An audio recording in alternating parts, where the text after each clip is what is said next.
welcome to another episode of the Always Be Testing podcast. I'm really excited to have Ian Martins here today. Hi, Ian. How you doing? Ty, how's it going? It's going good. It's Friday here in Austin. We're a little break in the rain, ready for a weekend, and all is well. How about things for you? Oh, well, it's winter in Toronto and it's cold and there's snow, but it's to be expected, so I'll take it. Amazing. Amazing. Excited to talk to Ian today. He is the managing director of Zenith, a leading performance marketing agency under the Publicis umbrella.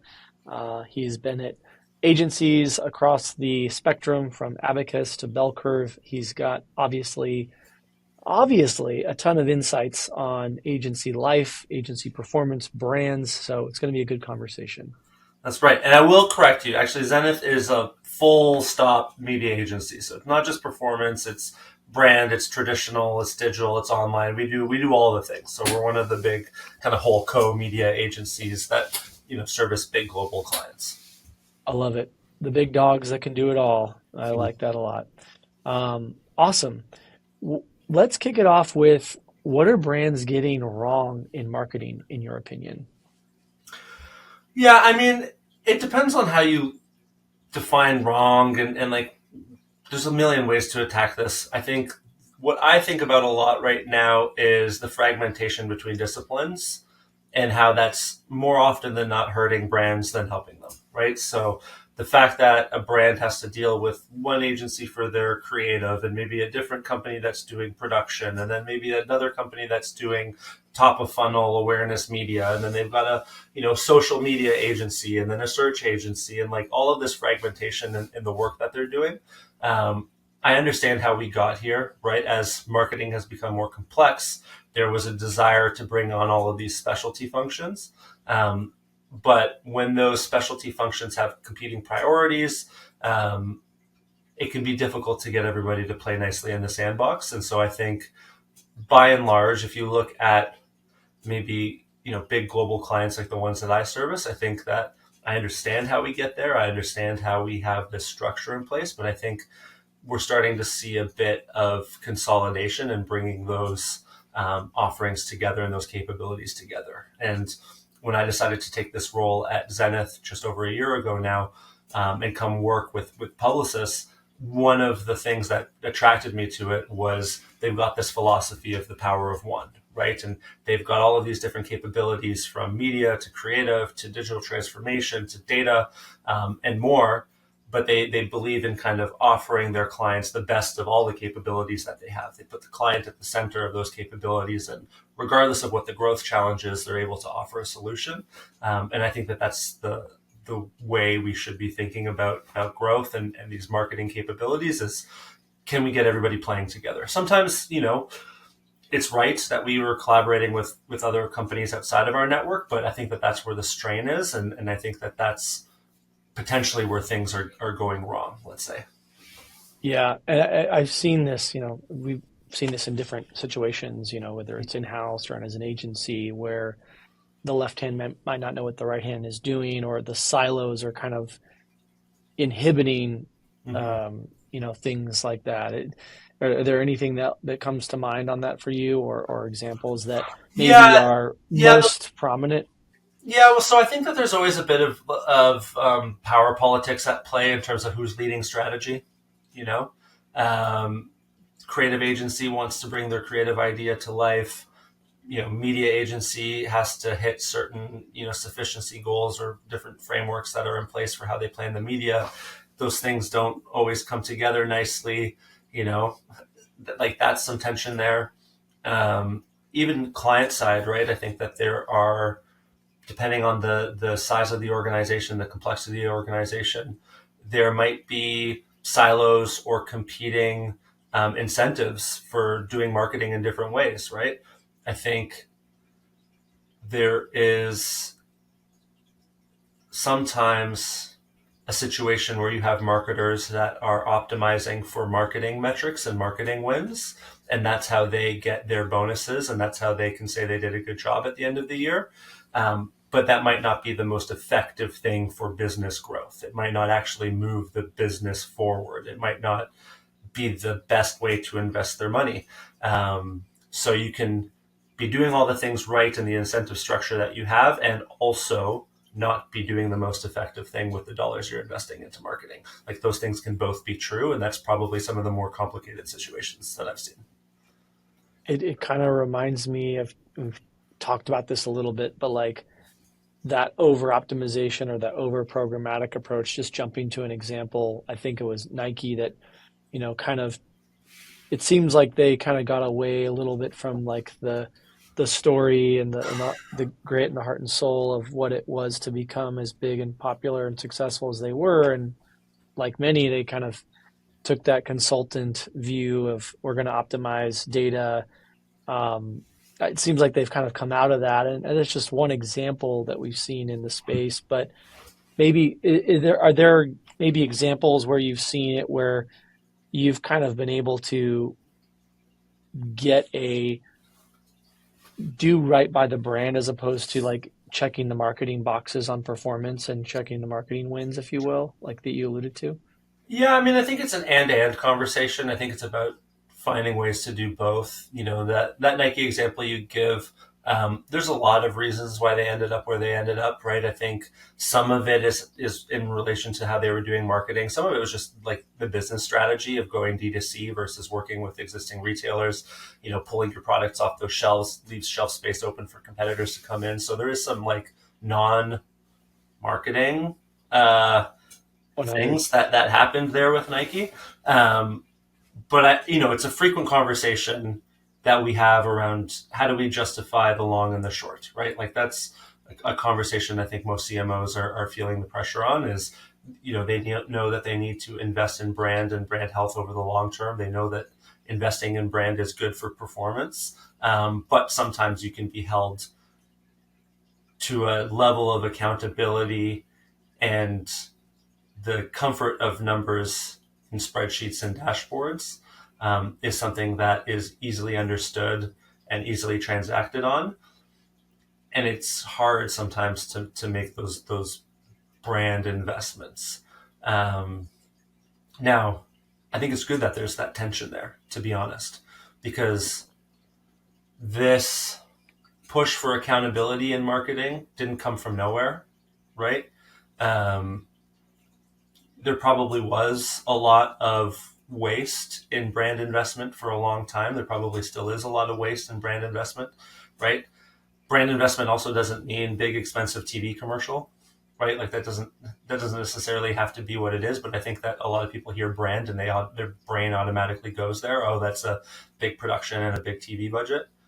Um, so that accountability came from somewhere. I think it was really popularized in the run up of platforms like Facebook and Meta, and being able to run these performance campaigns, and the rise of the growth marketer, and all the tech companies and how they kind of structured their growth teams. And there was a hot minute where that playbook really worked, right? You could launch a D2C brand overnight, not spend too much on ads, grow, get the CAC into the right ratios. But I think we've seen where that led and where that capped off, right? 100. It's not that easy, you know, No, and no that longer. there often is a ceiling, and it's gotten more noisy and more crowded and much harder to run that playbook now, right? If you're a D2C brand. And so I think we're in a post performance world where we're having a more mature conversation. Sometimes I joke, and I think I stole this from this guy I know, Michael Taylor, but I like to call myself a recovering performance marketer. Where I in a like that. previous life, if it couldn't be measured, it didn't happen. Now I think I've got a little bit more appreciation for the nuance and a bit more understanding of marketing science, right? Um, and that we're not everything needs to be measured, and especially when you start to think about performance and attribution, how much of the way that works is us creating demand versus us just throwing our ad in front of someone who's going to buy something anyways. It becomes a game of trying to Yes. get the credit for a purchase as opposed to helping influence and create that purchase in the first place. And it's tough. It's not easy. So this is not Yeah. easy work by any means, right? It takes a lot to know the difference and to set campaigns up to avoid that. Yeah. That's one of the biggest things that we're talking about and seeing. It's like the amount of wasted, chasing that last click or that multi-touch in a way that is the default setting. It's quite a lot, and I think pulling people out of that is really important. I'm curious to know, And I do want when, to say it has its place. of Like course, it has its place, and that's why I started off saying it's an and conversation. yep, 'Cause I think it's a false paradigm. This idea that there's some sort of no, brand versus performance, like it's all marketing, right? It's all about what's going to be the most effective use of my investment. Some of those things are going to get short-term measurable wins. Some of them are not necessarily, um, but they both need to exist. exactly. When you're working on kind of improving, getting brands out of the siloed systems that we referenced earlier, when you're trying to get them to see beyond just the performance side or just the brand side and kind of strike that right balance. When you're working on those two things, how much is it getting the brand to kind of get that improvement going? And how much of it is it like working with your team to unlock that challenge? Um, it's a good question, and I'd say it just comes down to the client, right? Each client is different from the other. They all have unique situations. They're all trying to accomplish different things. They all have varying degrees of maturity in their own marketplaces, and so for every situation is different. So I will kind of start off by saying that if I'm looking at the kinds of conversations that we're having with clients, I think there's probably, to oversimplify it, there's two categories of clients. There's some that look at us strictly as their media partner, and they're only looking for us to have conversations in line with their media investment and how we're spending their dollars, and rightfully so. Like, I kind of understand that. That's what we are at the end of the day, is we're a media agency, and so we have those more traditional conversations on how we're investing their dollars across channels and audiences, and how we're using data in a smart way, and that conversation progresses to varying degrees of complexity. But then there's another bucket of clients that are aware that they have a lot of challenges beyond just their media investment. That maybe, media is not the only solution to the problems that they are facing, and they're open to getting perspectives from the partners that they work with, us as their media agency being one of those. And I think, Yeah, one thing I've been trying to do over the past year that I've been here is to bring on talent that has a little bit of a wider aperture in terms of how they look at marketing and how they look at growth, right? I spent the past few years working with Bell Curve, as you know, which is kind of a growth agency. So we were working on everything from positioning to messaging, go to market. Like, some of what we did was media, but not all of it, right? And so brought a bit of that lens over to what we're doing now at Zenith and saying, hey, we're working on all this media stuff, but you might have other challenges as well.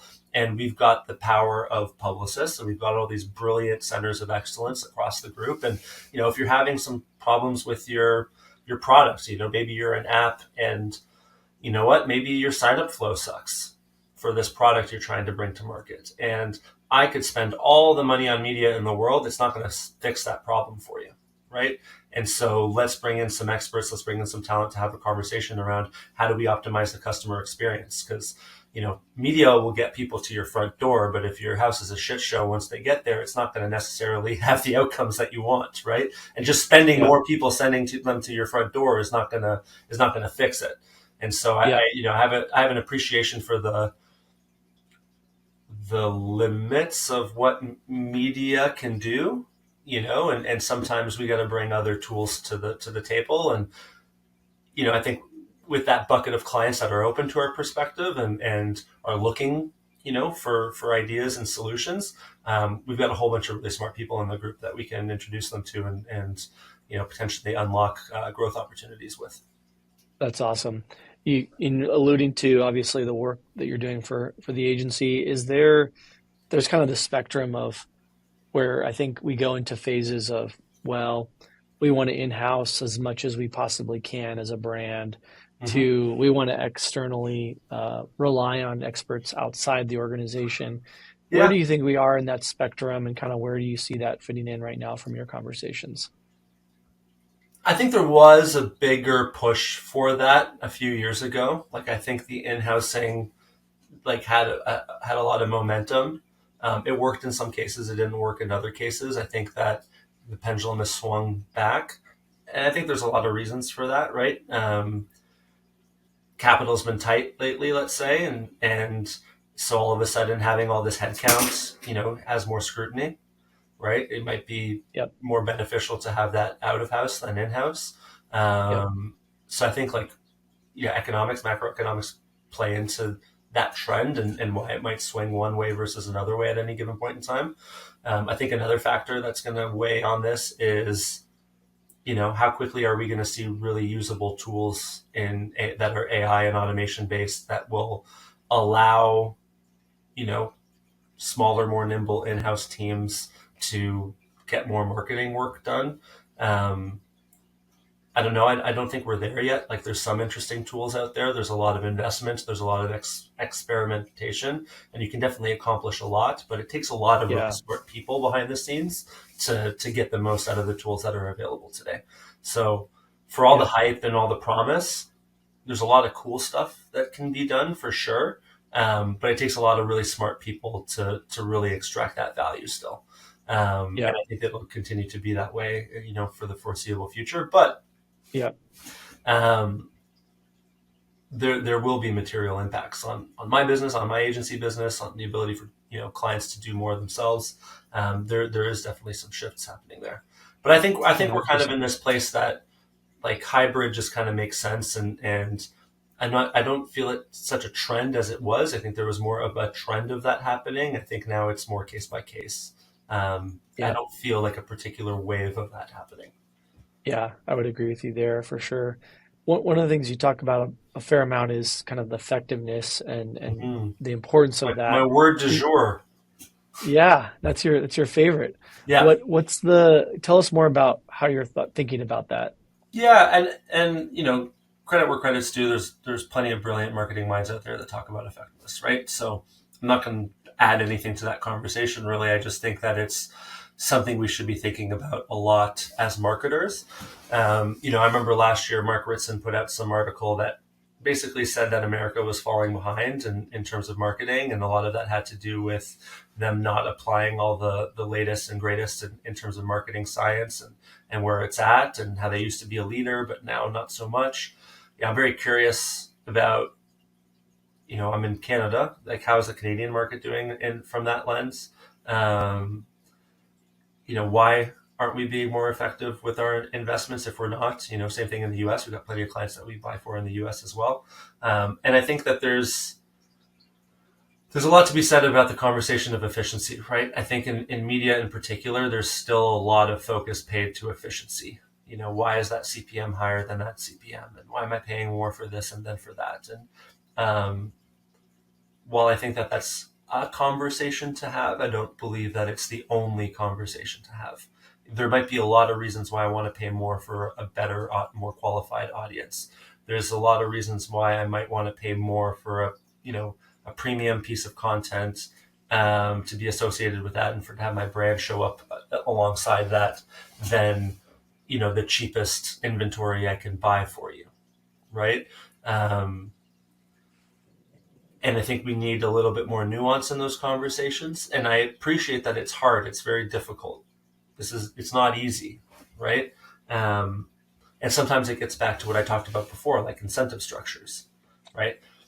I might believe you. I might be a marketer and say, yeah, and you're right. I get it. But at the end of the day, I need to hit this benchmark, and that's how I make my bonus, you know? And so there's just a lot of work that gets, um, there's a lot of work required to move those incentive structures and the way these relationships are sometimes set up. Um, one thing Yep. you and I talk a lot about is this idea of trust, right? And so when I think about effectiveness too, I think about are we leveraging media in the right places that have trust with those audiences. And, I know that that's the thing you like to talk about a lot is trust. I think it has its place in media too, right? How do we put our dollars into the places that are going to have the most impact on the audiences that are receiving them? And I think trust is a really interesting thing to think about in that conversation, right? So Yep. it's like moving the conversation from strictly focusing on efficiency all the time to talking about effectiveness. And then in the realm of effectiveness, I think trust is an interesting variable. I think attention and attention metrics, and that's really hot right now, and people are looking at that. That's another interesting variable to look at. How do we, again, how do we have this more nuanced conversation? I think it's really important. I love that. And it sounds maybe a bit obvious when it's said and we talk about it and look back on it, but like it is very interesting, I think, to similar to how people are chasing incorrect or inefficient or in not well set up attribution rules that can lead to downstream effects that don't work. Similarly, I think you can get a little too focused or myopic on one thing or the other around pricing. And to your point, a more expensive piece or a more expensive media could be 10x the effectiveness, to your point, or the overall ROI or the Yeah. overall long-term value versus something that is less expensive. And so I think it's a really important reminder to call out. So I love that. Yeah, well, I was jamming on this idea the other day, just after you and I were talking and spending some time thinking about trust and how does that play a role in the work that we do as a media agency. And I was saying it's really interesting that one particular publisher or media type might have high trust with one audience and very low trust with another audience, right? So if you look at the election that just happened, down in your country. It seems to be appreciated that it was a pretty smart move for Trump to go on all of these podcasts and get access to those audiences. And I think with those audiences he was able to reach on those podcasts, they had high trust with those hosts and with that content. And it's those people with high trust in those areas that you're able to reach them and influence them and what have you. But a different audience is going to have very low trust with that. And so you can't say that podcasts are a high trust medium because they can both be high trust and low trust. It's dependent on the audience. And I think that applies to anything. You look at, traditional media, high trust with some audiences, low trust with some audiences. You look at influencers, high trust with some audiences, low trust with some audiences. So there's this interesting variable that we've kind of moved in media largely to this very audience focused way of targeting people. It's like I'm going to follow these people around and they're going to be touching all these different bits of media, but I'm really trying to hit that individual regardless of what content they're looking at. And that's cool, but if you can add that extra layer of the trust that they have in a particular medium, that might be an interesting way to reevaluate your investment. I love that. Yeah, we're as you know, heavily invested in that concept of trust and rolling out a trust score. And I think the great call out I'm hearing from you is that, and this came up in our internal team conversations around how do we score that? Well, to your point, it's very dependent upon the inventory, the partner, the influencer, the affiliate matched up with the appropriate brand. One is going to score much lower when it's paired with one brand A versus brand B, because one it's matchmaking exercise, it's a trust building exercise, it's authentic, it's about authenticity and performance and seeing that through. So you can't just judge the inventory source on its own. I think that's the line I love that from what I'm hearing you say.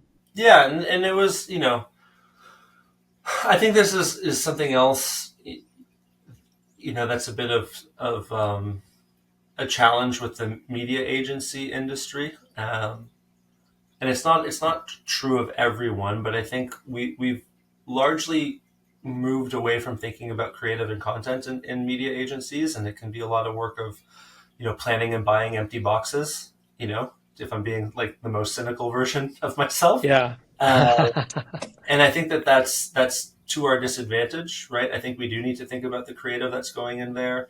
I think that it's not like we're going to dictate what that is. That's what creative agencies are for. But I think we can help provide context and data and research and insights and strategy into what kinds of messages in what mediums and places might have the most impact on a particular audience, given all of the audience data that we have. Um, and so, I think going back to the, circle back with that idea of trust, it's very audience dependent. And so the more you know about your audience, the more you can be smart about how you get an outsized return relative to the dollars that you're spending. And that I might be love that. that trust variable might be a way to get a little extra juice out of your investment.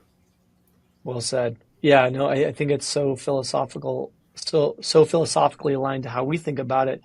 To even if we're not doing anything driving, the predominant creative messaging or creative strategy, or maybe a small percentage of the ad creation, like being able to, come back and say, hey, this is what's going to resonate well. These are the types of data and insights about this audience or about this targeting, about this platform. I think that is spot on. You, you talked about this a bit, and you alluded to some of the agency pitfalls and some of the Mm-hmm. places where they get caught up with so many great agency experiences. What are some agency pitfalls or challenges that you've observed, and things that you would recommend in terms of improving and making sure that's not the case? Yeah, again, I think that it's hard for me to give a blanket statement to like a question like that because it really depends, right? I've worked in small independent shops, working with startups. Now I work at a big global behemoth network that works with big global brands, and so the challenges in both of those environments are wildly different.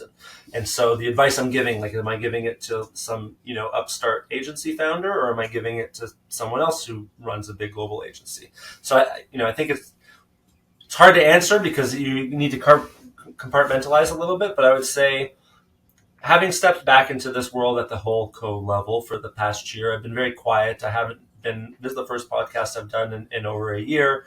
And part of the reason for that was I didn't, I didn't want to come into a role that was new for me, right? Because I had spent 10 years building a couple of independents and working outside of the whole ecosystem.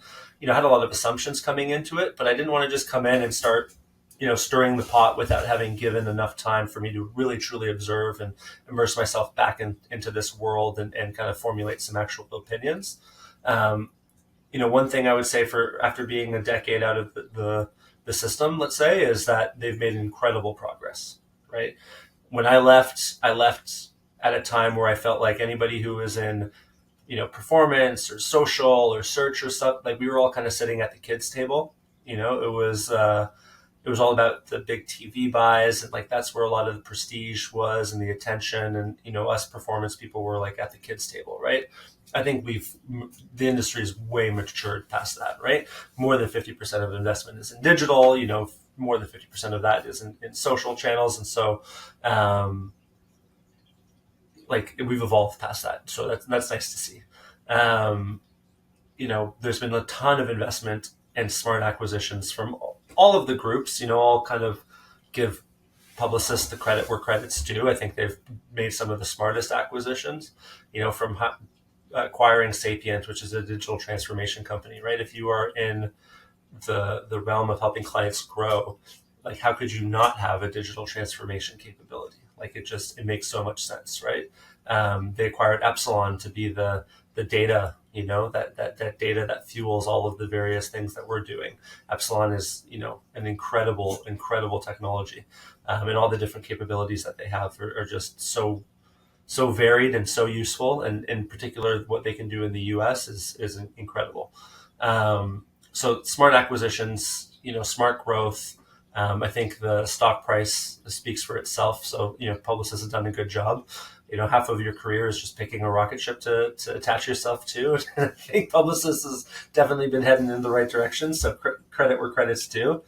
But what are some areas that I think that we can continue to improve in? I think one thing that I think a lot about as an agency leader is what does our talent look like? At the end of the day, we sell people. We do sell technology and all that kind of stuff too, but people is a large part of what we're selling. And, are our people and the talents and skill sets that we have today, is it what we need for the future. And so I'm always talking to my leadership team about what does the agency of 2030 look like, and how do we take steps in towards that outcome.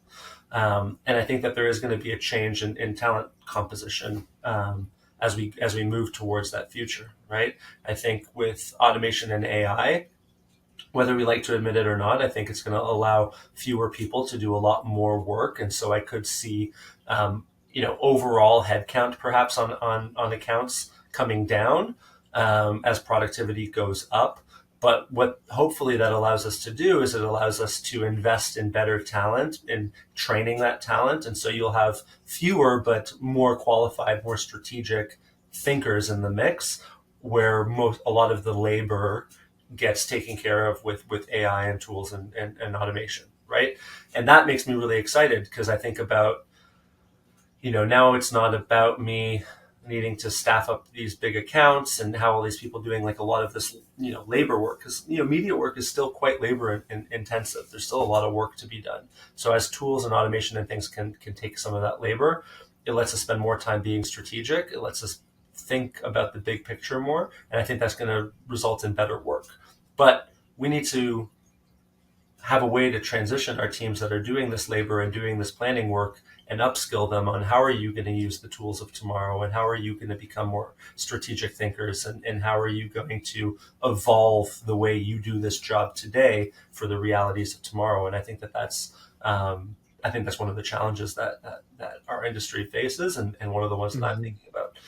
And Yeah. The easiest thing for me to do would be to say, well, if I can't, if I don't have the right people in house right now, I can always just go out and into the marketplace and hire them. I just don't think that there's that many people in the marketplace with all of the right skills and experience to hire.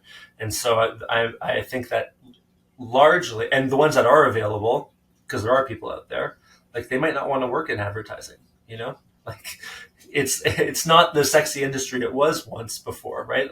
A lot more people are going into consulting or investment banking or working at a tech startup. So, to attract them to our industry, those people with those right skills is difficult, and they command large salaries. And so, that's both a problem and an opportunity, because I can say, well, that sucks, and maybe I got to pay more to hire, that talent or what have you. But then there's an opportunity in the talent that we do have. We've got incredible people in these walls. And so how do we make them ready for that future? And how do we train them and invest in them? That's something I think about a lot, is when someone stops working at like a Google or a McKinsey or something, they'll put that ex Google or ex McKinsey or ex Accenture in their LinkedIn title. Like, why are they doing that? Right. Well, it's signaling to the marketplace that you made it through an incredibly challenging filtering process, right, to even get to the job to begin with. And then I think those companies have very good onboarding and training programs. And so once you've made it through the recruitment process, and been trained by them, it makes you a more effective employee. Let's say, you have more hiring capital, or like employee capital, that you can use to get your next job. So I would love if people put ex Zenith in their titles, or ex publicists. And we'll only get there if we can build the right training programs and the right review processes, and really invest and grow our people. So that's something that I'm thinking about a lot. I love it. Yeah, I love where you're going with that. I was thinking you're headed there, which is fantastic. Turning the eye towards the media and the performance of media and where media is going, with certain changes obviously happening fast and furious every day. Is there a channel or a medium or tactic that's kind of caught your eye for 2025 that you and your team are really thinking about? Yeah, well, I was asked this question recently, and when I left Holco a decade ago, it was because I was seeing the writing was on the wall with social. And I was like, this is going to be really important. I think that this is going to be something that we should, there's an opportunity here. And so I left and built a social agency with a couple of partners. And coming back, when I did my first town hall with my team last December, I was of the opinion that we were, as a media agency, like as media agencies, as an industry, we were kind of sleeping on influencer a little bit. we were letting that be the realm of independents or the realm of PR companies that were playing an influencer. Like other people were getting those dollars, and it felt off to me because, we're your media agency. I want to help you, the client, allocate your capital in the way that's going to get the best returns.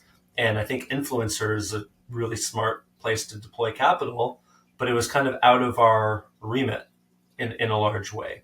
And so I saw that as like a threat to a degree.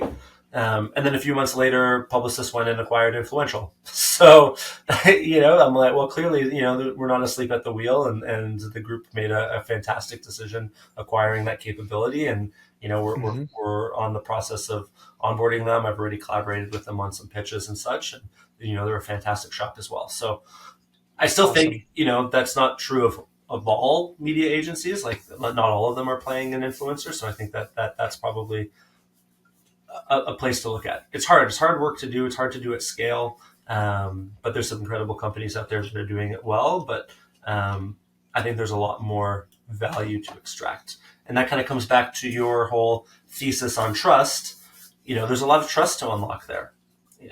I think there was a weird boom period where influencer was really hot, and then it kind of got not so cool, and people were a little dubious because there was a lot of fraud and a lot of gaming of like their accounts, and so it became not Hmm. such a good place to put your money, and there's a lot of scrutiny applied to it, and rightfully so. But I think it's maturing now. I think that the right deals, the right partnerships, the right opportunities with the right people and the right brands coming together can have a disproportionate amount of influence on people's buying behaviors versus just running an ad, from the brand Yeah. direct, right? Yeah. Especially if you were a newer brand, you're trying to fight to get noticed. You're trying to like compete with some of the more established brands in any particular market. I think that there's a lot of value to extract there. Yeah. The movement's really taking shape, and things that you alluded to it earlier with the U.S. election podcast power, and there's that authenticity and that match and that trust with different audiences and the right brands, right? And that's been It's going certainly on. That's taking been going shape. on for a long time, right? Like I think about, I remember one of the first podcasts I started listening to on a semi-regular basis was Tim Ferriss, right? And I remember him describing some of the brand deals he would do, and sometimes it was the kiss of death, because if the brand wasn't big enough and ready to handle the volume that he could send to them, they would actually start getting shit reviews because they couldn't fulfill it fast enough, and might actually put the business out of like the company out of business because it got so much attention from him saying, "Hey, you should go check out this company." Um, and that's mind boggling, And Yeah.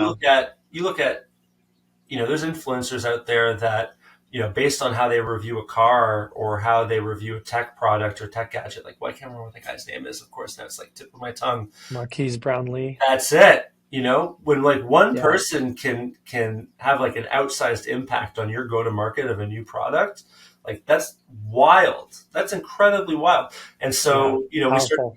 Yeah, and I was in a conversation the other day with somebody, and we were talking about like what's premium content. And I think for premium content for a long time was seen through this lens of high production value. And going back to what I said about trust, it depends on the audience. I think premium is also in the eye of the beholder of like a particular audience. Because, maybe for me, a YouTube channel reviewing tech is like the ultimate of premium content versus your slick $1 million shoot to promote your product, you know? So, yeah, One times person's are, the premium times is are a changing. They are. They are. We're trying to keep up. Speaking of time changing, what's the spicy or counterintuitive take? What do you think is something that maybe folks are not aware of they should be? What are folks not aware of that they should be? I don't know if it's spicy or counterintuitive or anything, but I think media and creative just got to come back together.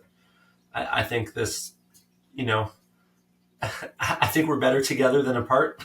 And this weird quasi hostility kind of us and them attitude Hmm. that's kind of been around for forever is just not good for any of us. So I just want us to play nice and come back together.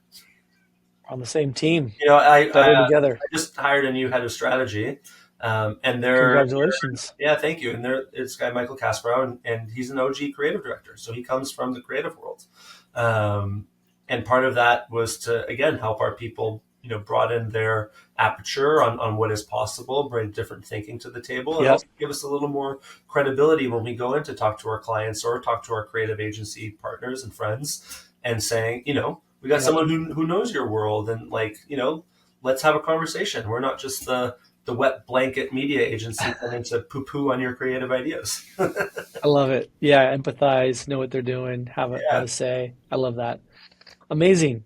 Let's switch it up, going down the home stretch with some rapid fire personal get to know you questions. sure, let's do it. What's what's your pro dad tip? Pro dad tip. That's a fucking good question. Just get them tired. I got two boys, and if you just tire them out, they're so much easier to deal with. It's those days where I'm feeling a little lazy and I want to like relax around the house that are the least relaxing. So I may as well go out and tire them out and fill their bucket first, because then the Hmm. rest of my day is chill. But if I don't, then I'm in trouble. You're in for a non-chill day, Yeah, non-chill home time. yeah. Love it. What recent TV show watch or any you have perhaps you'd recommend? Outer Range on Amazon was really fucking cool. It was like this mix of like cowboy kind of western culture and sci-fi, and like those two worlds colliding was super cool.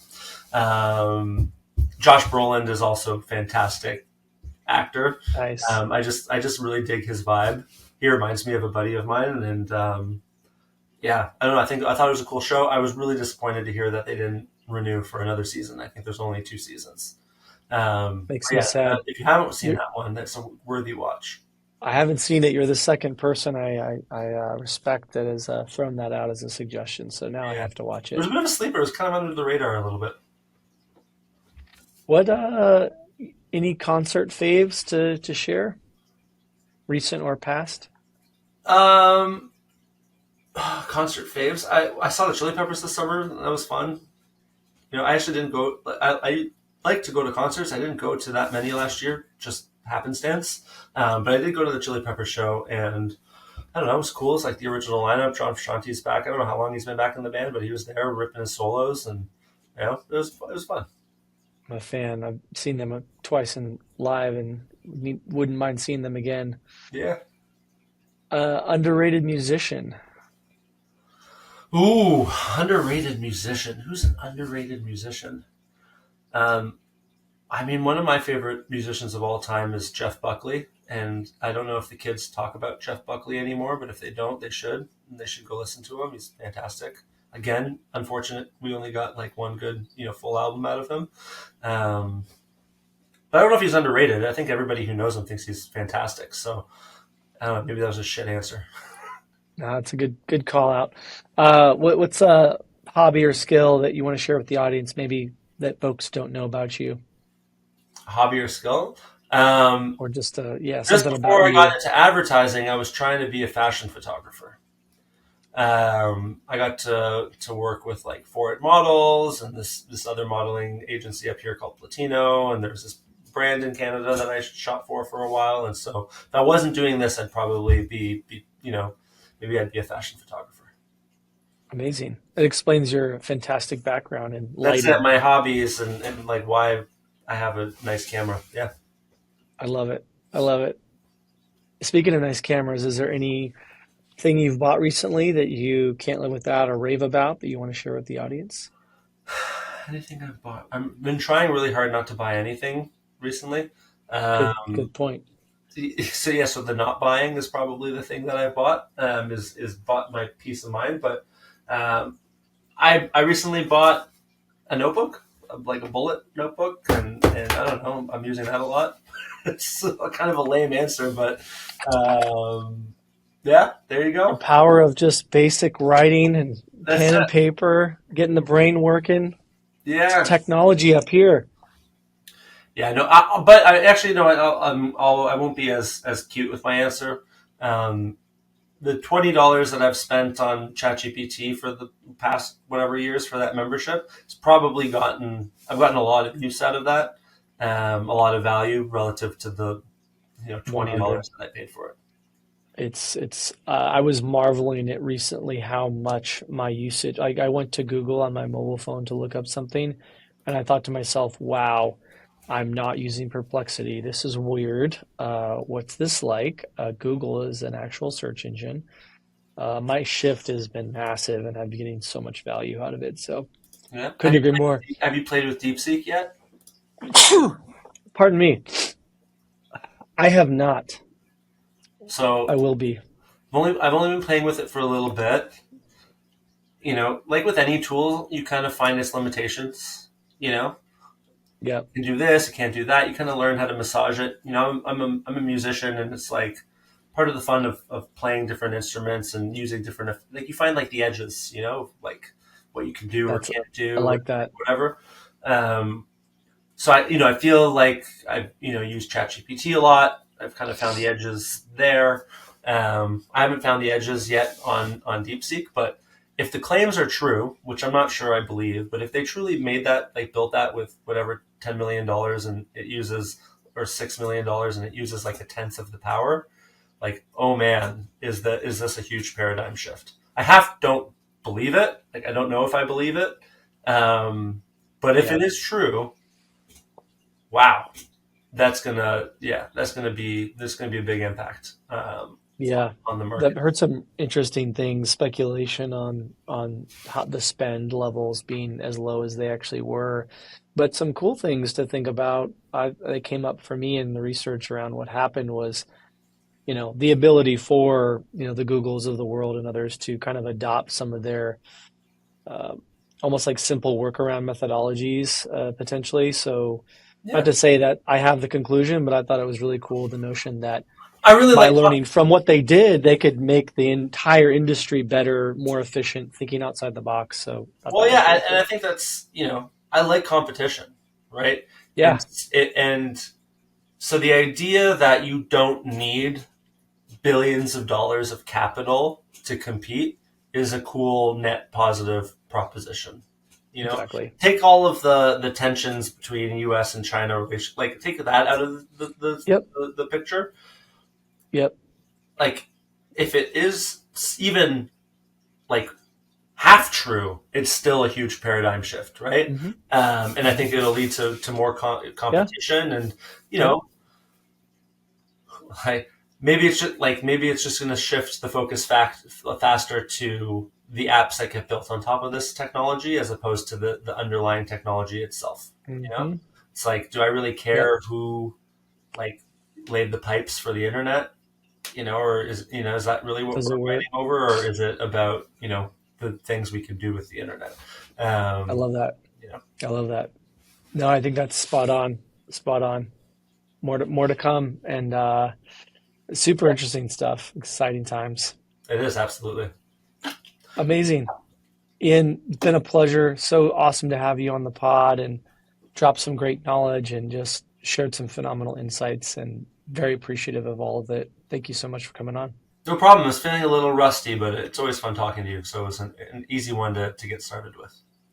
You're off to the races. Your press tour begins today. That's it. Thank you. Awesome.